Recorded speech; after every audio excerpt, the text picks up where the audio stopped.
Welcome to today's episode of the Thegrind Road to Success podcast, the place to be if you want to learn how to set yourself apart from the competition and reach your highest potential. I'm your host, Zak Krysak, and if you haven't already yet, hit the subscribe button so you never miss out on another podcast episode and the many tips, tricks, and strategies that can help you reach your highest potential. Without further ado, let's get into it.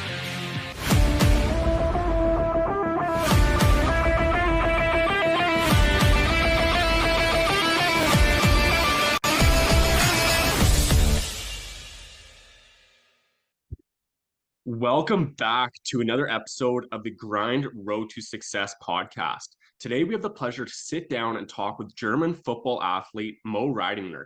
Mo has competed at Greenville University and at the professional level with teams such as the Mannheim Bandits, the Potsdam Royals, and the Stuttgart Surge. Thanks for joining us on the podcast today, Mo. Hey, thanks for having me. Yeah, man, I'm glad we could sit down and chat some more here. What I like to do with these kind of podcasts just to start off with is get a better idea of where you're at. Talk about a bit about your experience as an athlete, what it was kind of like growing up, and what led you to the level and the competition you're at today. So first of all, growing up in Germany, obviously football is not the main sport. So I started playing soccer at a pretty young age. And then that kind of led me towards playing football because one of my soccer coaches, he used to play American football. And at some point I was like, when he was coaching us, he knew that I wanted to do football, like sports as a professional athlete at whatever level that may be. And it's more than just a hobby. And he realized, like, he said, man, you're 15 years old. At 15 years, you're not going to be a professional soccer player in Germany if you didn't go to some kind of academy or whatever. So I knew that door kind of was, due to my age, that door was closed. So I had to look for a different one. And then he came up with football because he knew the guys over there. So he said, hey, why don't you just go and just see if you like it? And that was right around the time when Odell Beckham made the catch. And that kind of got me hooked. And I was like, oh, yeah, I want to do that too.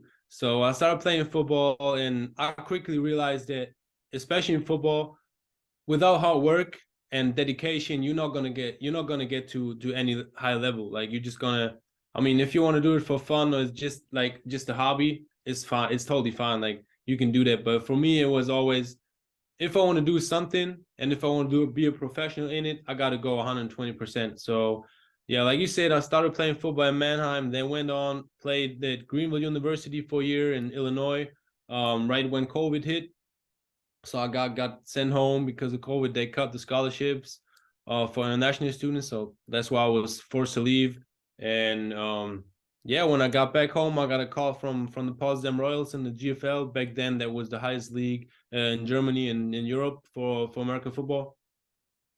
Went over there, then obviously because of COVID, the first season got canceled, came back 2021.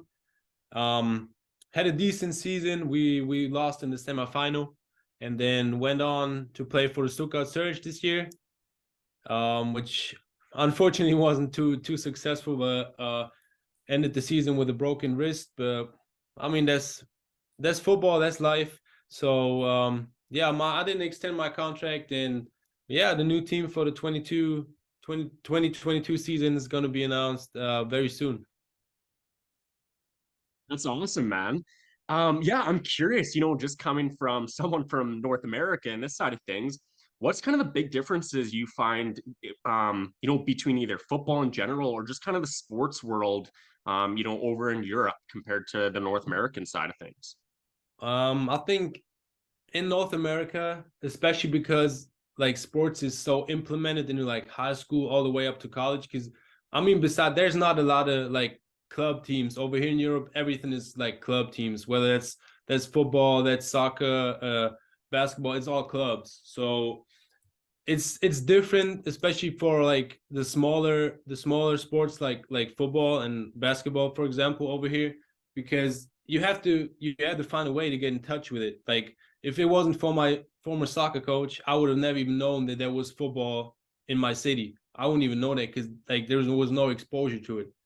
Like, I wasn't going to get exposed to it by going to school or anything.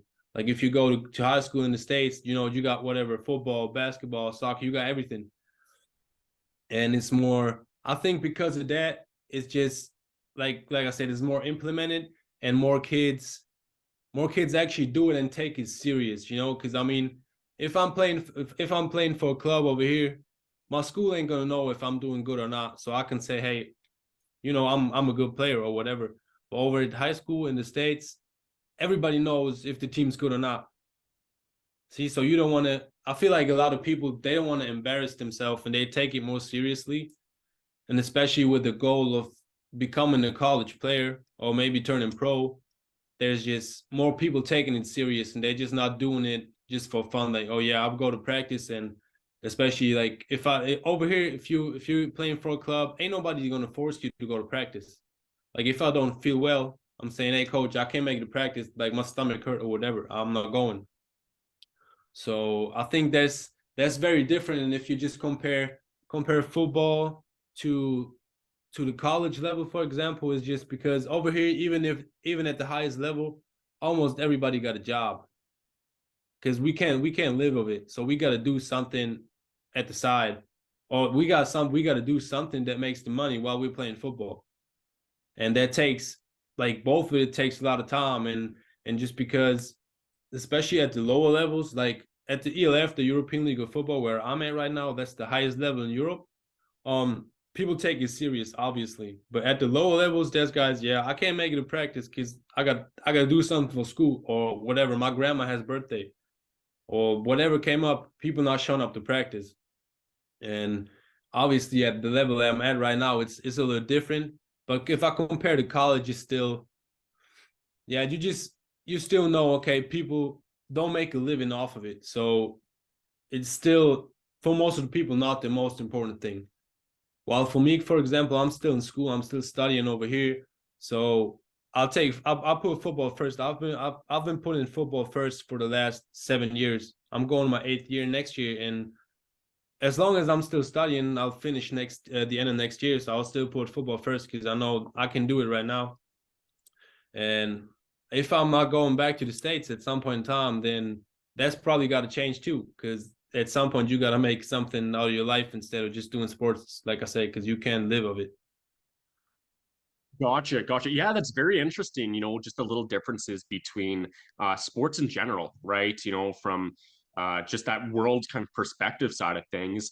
I'm curious, like what keeps you motivated to continue on your path? Facing kind of not necessarily the struggles, but you say that you got to have that second job or whatever. It's not as big compared to in North America. What keeps you motivated to continue doing what you do and enjoying the process? I mean, you probably heard it 1,000 times, but you ain't motivated every day. There's days where you wake up and you don't feel good, like you don't want to go to the gym or you don't want to go to practice. But it is just, I think with football, football was the thing that got me hooked the first time I ever hit the field. Like it was right there and then I knew, okay, this is what I want to do. And I quickly realized that without like the dedication and being obsessed with it, you're not going to make it to the top. You're just going to stay mediocre. Like you got to push past those 100% that you're given in order to be excellent. Like I just don't want to be mediocre. I want to be the best version of myself. Like I don't really compare myself a lot to other guys because I just want to be my best version. And if you don't, even if you're not motivated, you just gotta think about, like, you just think about how would you miss out if you're not doing that workout. Like, do you want to go 10 years from now, you want to say, okay, hey, I missed this workout over here, and it adds up. Like, let's say I miss a workout here, I'm not running there next week, and it just kind of builds up on each other. And then at the end of the day, your career is over. You may say, like, what did Kobe say? Like, he doesn't want to look back and say, I wish I had done more. Like, that is just something that drives me every day, that says to me, hey, wake up, do your thing, and do it over and over and over again. And especially with being not motivated, I think what helps me a lot is having a routine that I can just hold on to, knowing, okay, I'm going to do this. I know if I don't feel good and I go to the gym, I will feel better afterwards. Gotcha. Yeah, no, that's a great point right there. And, when I kind of think about that is you can either face the pain of discipline right now, right? Getting to the gym, doing your practices, studying, whatever it may be, or you can face the pain of regret in the future. So it's kind of like you said, how things just compound and build up. Is yeah, right. If we're not investing in ourselves right now, we're not putting the time, energy, money in right now, well, you're never going to get the results you want over the long term.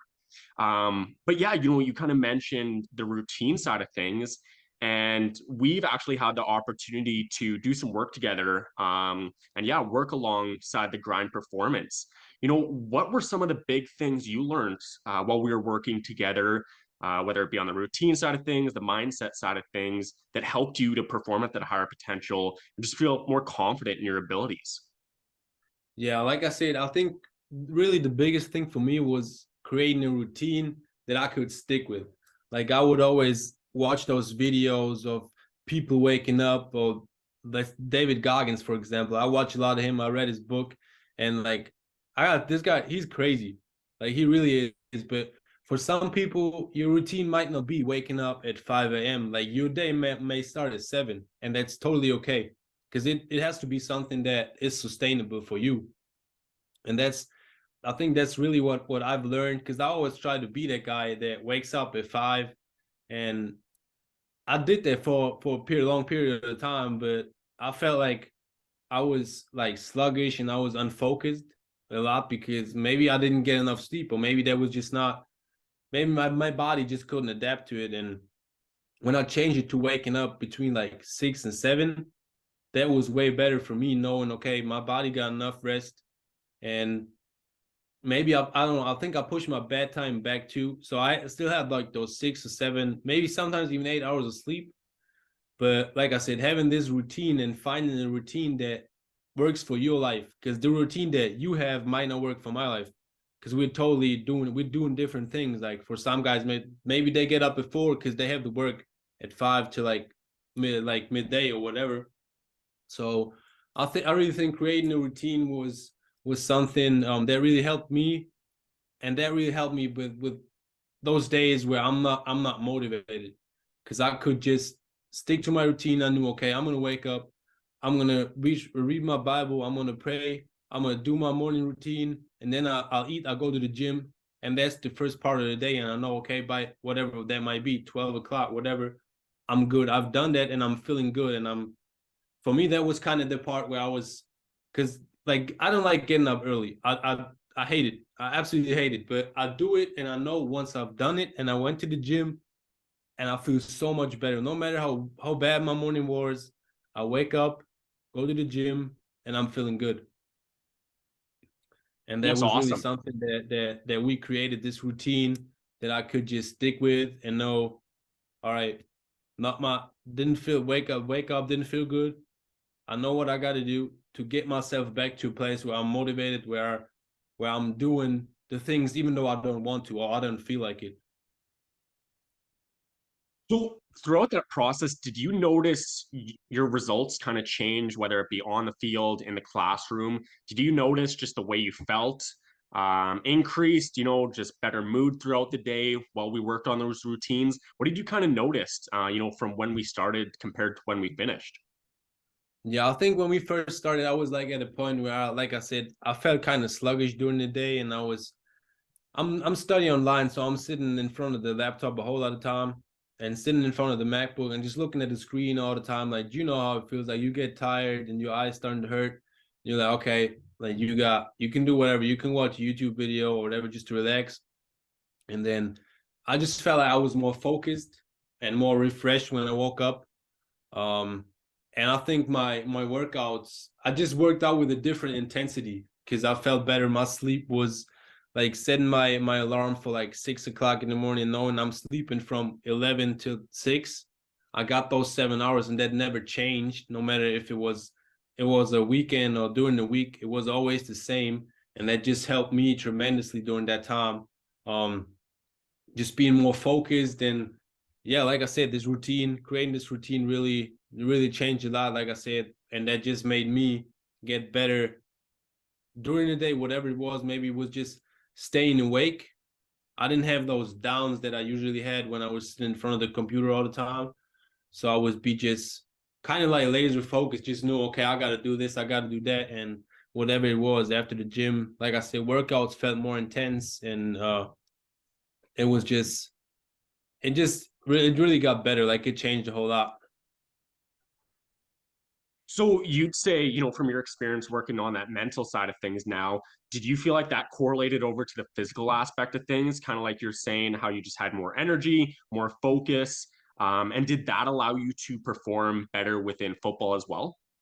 Yeah, 100%. I think a lot of it, like I said, when you got when you got those downs, it's not just your body that feels sluggish, but it's more so your mind too, where your mind dozes off or whatever. Like if I'm in a meeting and then maybe like coach is talking about some new plays and I know my mind's like kind of drifting off all the time, I know I'm not that focused. But once I started implementing this routine, I knew, okay, I was sitting in there. I was like laser sharp. I knew I got to do this. And that was just, yeah, that was just the best thing. And I think when I really got this focus, that really helped me on the field too. Like I say, because I could memorize the plays that we studied in film way faster. I knew, I just went out there, I went to my spot, I looked at the defense, I knew, okay, they're gonna do this and that. Like us, I've seen this formation on film, I know what's gonna come. And yeah, like I said, that just helped a lot with being focused. And obviously that translated to the field because I knew what was gonna happen before it happened. That's a very good point right there, where you kind of just say you knew what happened before it even happened. And yeah, that's one thing, especially when I played at the collegiate level, is if you can start optimizing that mindset piece, right, you can start almost predicting what's going to happen before it even happens. So, an example was when I played college baseball. Whenever we went up against a pitcher, is you start trying to identify, all right, what is his tells essentially. Does he have a certain arm angle that he's showing every single time, which can kind of give away a pitch, right? Same thing in football. Is a guy kind of looking, is the quarterback looking the same way every time, right? Just those little tells can dictate, especially the big results in the long term. But yeah, from your experience, and as an athlete, I'm sure we all go through struggles at some point. What were some, strategies or skills that you used to kind of get past them? And we kind of mentioned, talking about the mental side, that helped you a lot there. But what did you do to stay consistent every day and, put in the work to get the results you want over the long term? I think the biggest thing is just realizing how far you've come already. Because I've been the guy that's always like, I want to go the next step. Like right now, I gotta go. Like I didn't like football wise, I can turn off that motor for like all the other stuff like school and things, but I cannot turn it off for football. Like if football's in my head, I'm gonna have it in my head till I go to bed, till I fall asleep, and even sometimes I wake up the next morning, it's still there. But I couldn't turn off this motor, and at some point you realize that it's not always going up. That sometimes you might take a step back to go 2 steps forward. And that's like there's this quote that my mom always used, and that just helped me a lot, saying, an arrow can only be shot by being pulled back first. So sometimes you're going back and then you take a bigger leap forward. And I think when I realized, and that's where you helped me a lot with how far I came already, like knowing, okay, look where I've been at the beginning and look at where I'm now. I might not be where I want to be right now, but I just came a long way. And that was something, just thinking about what I've done, what I've accomplished already, just helped me a lot and just showed me that anything is possible at the end. And that just helped me tremendously, especially with self-doubt. Like if I was doubting my ability or what I can do, I just figure like for me personally, if I'm like, there may be receivers that out there that's better than me, I was gonna watch my highlight tape and just look at the plays that I've already done, and then just like speaking to you and with those self doubts that just helped a lot. Yes, and I'm glad we were able to work on that and help you throughout that process, because I feel like with so many athletes, that self-doubt, like you say, is a huge thing that can impact your performance. And again, from my own experience, playing multiple sports growing up, playing at that collegiate level, is that mindset piece, just getting in your own head, not feeling confident can have a huge impact over the long term, and really dictate your results. So yeah, like you said, just kind of working on that mindset piece, being able to handle that mindset, but also address that self-doubt, right? And celebrate those wins, no matter how small they may be, can really, keep you motivated and keep you committed to the process, especially when you want to go the distance and perform at a high level like yourself. So, in terms of performing at a high level, what does performing at peak potential mean to you? Um, I think performing at peak is just going out there, like I said, for like talking about football, just going out there and feeling comfortable. Like for us, it's just being like we going out there and it's kind of like playing backyard football, and we just going back to just having fun with our friends. Like if there's no pressure, especially as a receiver.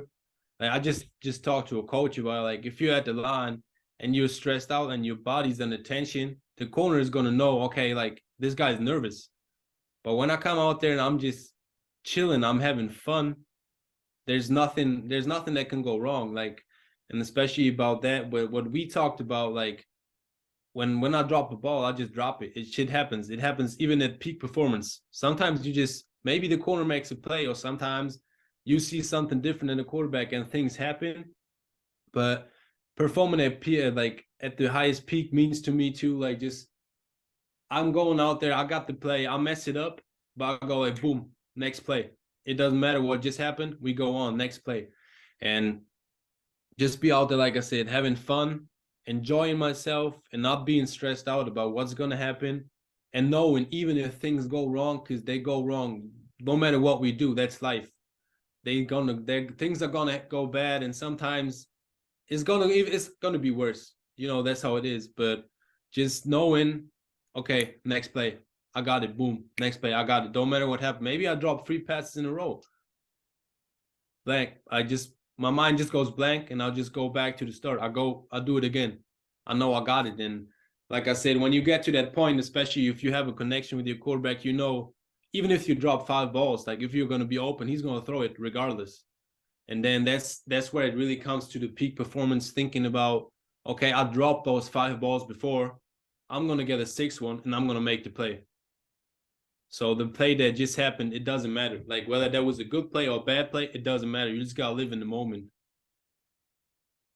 I love it. I love it. Yeah, that's an awesome mindset to have, especially when you want to perform at your peak potential and, yeah, succeed in getting the results you want over the long run. Is understanding that, right, things aren't going to go the way we want most of the time. We're going to face failures. We're going to face those roadblocks and challenges that are going to, affect the way we play. We may not have our best game that day or week, but being able to bounce back from it, like you say, right, Yep. where you can just wipe the slate clean, get back into it, saying, hey, get me the next one. All right. I want to redeem myself. Get me the next one. Right. And if you can continue to do that, well, you're going to, get way more results rather than being not necessarily nervous, but having that fear of failure where you mess up one play and then the next play, when the ball comes to you, right, you get a pass to you, you have that opportunity to score. If you're feeling nervous and kind of anxious, well, that's going to have a huge impact on how you play, right, and the ultimate result that you get. So yeah, that's a great point right there. Just being able to, wipe the slate clean, move on, and stay confident in your abilities. Um, before we kind of worked together and after, what was your kind of confidence like? Did it improve after we worked together? Did that have an impact on being able to, stay in the movement, stay in the moment, and be able to move forward? Yeah, I think, like I said, what really helped me and what totally changed my self-confidence, especially on the field, was the fact that I could just wipe my mind clean after something bad happened. Like I knew, like when I go to the stadium, I know, okay, I'm prepared. I know I can do anything I need to physically. but without having the mental side of it, it's not gonna work. Like you can be the strongest dude, but if you're not having the mental side of it, it's not gonna work. So after we work, I feel like when we work together, it really helped me like building this self-confidence, knowing, okay, I can do anything in the world. And especially, like I said, just starting from scratch, like just say, okay, out the window, next play. And especially that, if I think that really helped with self-confidence, knowing that even if I mess it up, I know I can do it, because sometimes things are not going to go my way. And at the end of the day, I know I can do it. And even if I have a bad game, I'll make up for it the next time. And instead of just, because I used to be one of those guys that I come on the field, I'll be like, damn, man, I dropped that pass. Right now, I'm just going to the field. I like, next one. We gonna get it. I'm just gonna be the guy on the sideline. No matter if one of my guys drops the ball, I'll be like, hey, man, keep your head up. We got the next one. We got to keep going. We got to keep rolling, instead of being at the sideline with my head down. And I think that is something that you could see when you're watching our games. Because for us this year, a whole lot of things went wrong. I mean, we went 0-12. We had the worst season you could possibly have. And for me, I just noticed that, and the people in my family and all that noticed that, like, hey, you went to the sideline, but you never had your head down. Like, we seen a lot of guys keeping their heads down when things go bad. But I was always the guy like saying, hey, man, keep your head up. We got to go. We got a next one. We're going to turn this thing around. And even at some point where it's unrealistic that you're going to turn the game around or whatever, because you're down by 40 points or whatever with 5 minutes left in the fourth quarter, you're not gonna turn the game around. But I was still like, hey, keep your head up. We may have lost this game, but we got to get again next week. And especially with football being such a tough sport, you can't take it for granted, because our time in sports in general is limited. And that's when it goes back to doing more than like, or doing the things when you don't feel like it. Because down the road, I mean, I'm 23 right now. I might not be able to play in 10 years. So I only got those like 7 to 8 to 9 years of me playing football, and it's going to be over. And I can't do it no more. So if I'm not going all out right now, I can't do it later, because the sport won't be there no more. So I Yes, think that's really, yeah. that's a That's really great what point right changed it. there. Yeah, for sure. Especially like you say, we don't know how much time we're gonna have left in our sports. And especially as an athlete growing up, right, living that student athlete lifestyle, it can be gone in a blur, right? And I just look back to my own experience. Yeah, even playing college athletics not too many years ago and hanging up the cleats. Of course, I still play whenever I can. I still play in leagues, but it's not that same competition. And you kind of look back now and it's like, wow, it's not necessarily over where I could continue to play if I desired. But kind of, helping athletes now and being able to more so focus on this coaching side of things has given me a brand new perspective on things. And, being able to enjoy helping athletes like yourself navigate this process and helping, individuals be able to perform at their highest potential and navigate so many of the changes and struggles that I found myself at that level.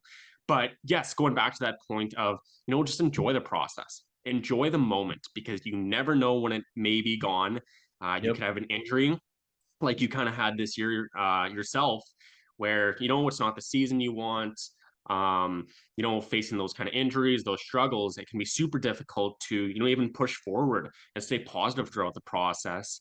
But that's one thing, I noticed with you, especially after we started working together and working on these kind of strategies and that mindset piece. Because like you said, when you went back to the sideline, you were trying to get everyone up. You had your head up, you were trying to be supportive, and that shows so much character compared to the athletes where they're making excuses, they're negative, they're bashing their teammates.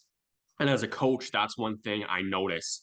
And one thing that really shows, especially on the recruiting side and getting athletes to that next level, is okay, what is their character like? What do they do on the bench when they're not playing? And so that's a great example. And just, yeah, an awesome thing from your experience to be able to do that and learn those skills and strategies. So, what are other skills and strategies that you've kind of learned yourself that you feel like could benefit other athletes? Is there anything that you feel like really, really helped you navigate the kind of challenges, changes, or was it just kind of staying consistent, doing the little things every day? I think doing the little things and being consistent is the biggest part. But like I said, this routine really was the biggest thing that had an impact on my life. But I think what also helped is just like if you have a big goal, just break it down. Like knowing, okay, I got to do this, I got to do that, and just take those steps. Because if you just take those steps, you know how far you've come. Because if you just got this big mountain and you know, okay, like I want to reach this big mountain, and you might already be halfway up, but you can't see it because you always got this big goal and you're always looking up to the top, so you don't know how far you came. Because something just take time and setbacks are going to happen, but whatever that might be, whether that's an 0-12 season or a broken wrist like it was for me this year, like I strongly believe that everything happens for a reason. And looking back at the things that happen, even the bad things that happen in life or in football or in sports, whatever that may be, if you look back, you realize if those things didn't happen, you're gonna be at a totally different place, and your life would have not turned out the way that it happened. Like right now, like for me, if my former soccer coach that brought me to football, if he wasn't fired from our soccer team, I might have never been able to, like, I might have never gotten in touch with football. I might still be in a small town playing soccer right now and just, I don't know, just playing just for fun. But because that happened, which was in that moment a really bad and then in my eyes a wrong decision, but that lead to me being able to like travel all through Europe, going to the States, playing there at the highest level. And then coming back, like I said, traveling Europe and doing the thing that I love the most. And just breaking this apart, knowing, okay, man, I came from this small town, and I got to live my dream because I did it. Even though playing college football didn't turn out the way that I imagined it to be. But if I was still in the States playing for a D3 school, I might have not been able to meet the kind of people that I met right now on my journey. That might have been totally different. It might have affected my career. You never know. It might have affected in the better or maybe for worse. You don't know.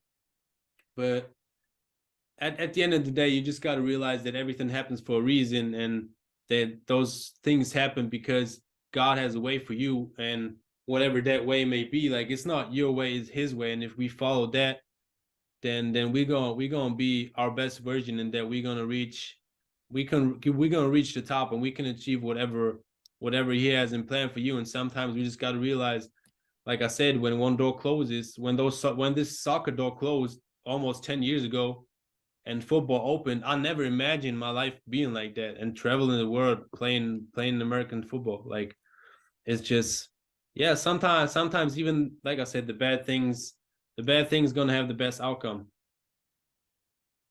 I love it, Mo. I love hearing that. And yeah, like you said, just that new perspective of understanding that every setback may just be a new opportunity, right? When one door closes, a new one opens.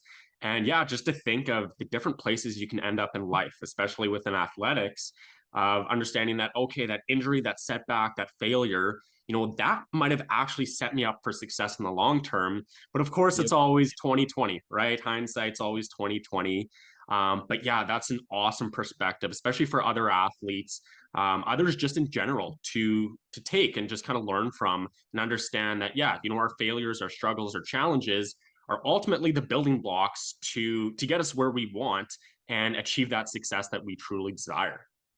Yeah, and if I can add to that, I think one of the biggest things that helped me too, which we worked on together, was building up gratitude, like being thankful for the small things that we have every day and not taking it for granted. Like not taking it for granted to wake up, to have a roof over my head, to have food in the fridge, and to be able to go to practice, but more so knowing, okay, this is a privilege that I get to go to practice every day, and that I get to do what I love every day. So I want to ask you this one last question here, Mo. If you could go back in order to reach your highest potential, what is one thing that you do differently? I'll definitely start having a routine earlier instead of just trying to throw all the things at myself at the time when it just comes. Like I would just have this routine knowing I'm gonna do this now, do that, whatever, just build off of it. And I think I'll take the mental aspect a whole lot more serious, because that is something that, especially when it comes to men, that is something a lot of times it's seen as a weakness. And especially in sports like football, that's not even just football. It don't really matter which sport it is, but the mental aspect is always kind of kept on the low, because people, like I said, they see it as a weakness, while I think it could be your greatest strength if you know how to use it. Because it's all about willpower, and it's all about your mental state of mind. If um knowing maybe there's someone that is stronger than me, but my mind is just more prepared, or I'm more determined to make the play, then at the end of the day, I'll make the play, even if the guy is stronger or he can jump higher than me.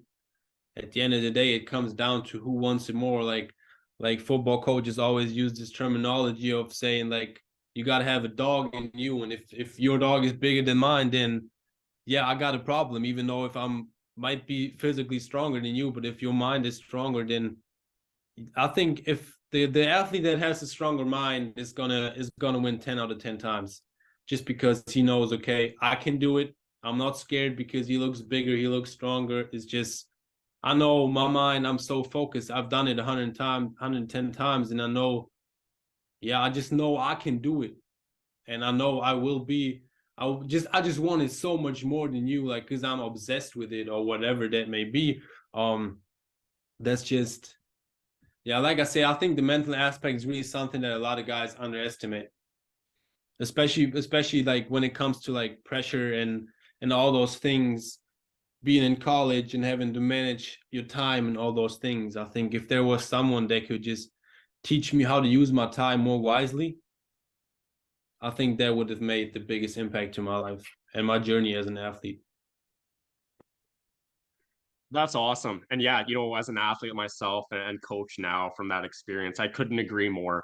That's something I definitely wish I would have worked on earlier in my athletic career, especially on the mental aspect of things. Because, like you say, being able to handle the pressure, the failure, those kind of challenges can be super difficult, especially when you start to reach those higher levels. Yeah, so that's awesome. But yeah, Mo, I really enjoyed this chat today. I want to thank you so much for taking the time to join us on the podcast today, share your insights, your perspective, your advice for others. Yeah, and I wish you nothing but the best of luck as you move forward in the future. It's been great being able to work together. Yeah, man, I appreciate you having me. Like, I really enjoy talking to you, and keep up the good work. I will for sure. I will for sure. So awesome. Well, I want to thank everyone for joining us today on the Grind Road to Success podcast. As always, never settle for average and continue to reach your highest potential on the grind road to success. Cheers.